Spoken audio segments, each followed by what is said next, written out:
This is problem number 44 in the textbook. It reads, an automobile engine develops a torque of 280 meter newtons at 3,800 RPM. What is the power in watts and in horsepower? You might remember from our dealings with translational work and energy that work is equal to force times distance. Now, there is a trigonometric component in there, cosine theta. I'm going to assume that we can ignore that for now. We'll assume that it's in the same direction as displacement, and therefore the angle would be 0 and this would be 1.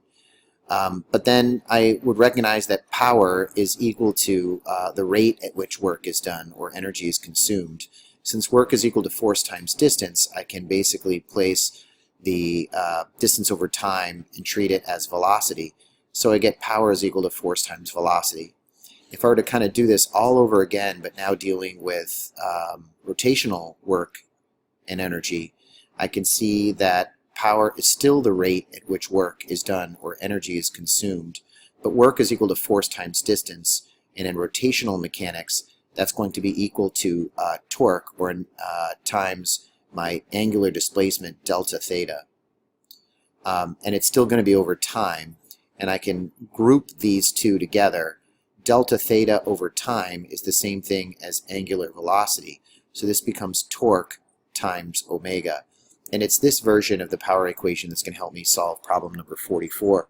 They gave me the torque from the engine of the car, and they gave me the angular velocity in non-standard units of 3,800 RPM. So I'm going to go ahead and just write this out. Torque is equal to, power is equal to torque times angular velocity. The torque in this problem is 280 meter newton. And the angular velocity was given to me in the problem as 3,800 RPM, but I converted it to radians per second, and I got 398 radians per second. When I do that, I get a power in watts of 110,000.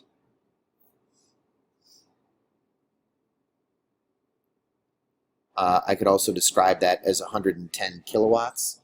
And if I needed to convert that to horsepower, the conversion is 746 horsepower is equal to, my mistake, 746 watts is equal to 1 horsepower. Once you have that conversion factor, which is good both translationally and rotationally, I can convert the power in watts to the power in horsepower, and I get about 150 horsepower when I'm dealing with sig figs.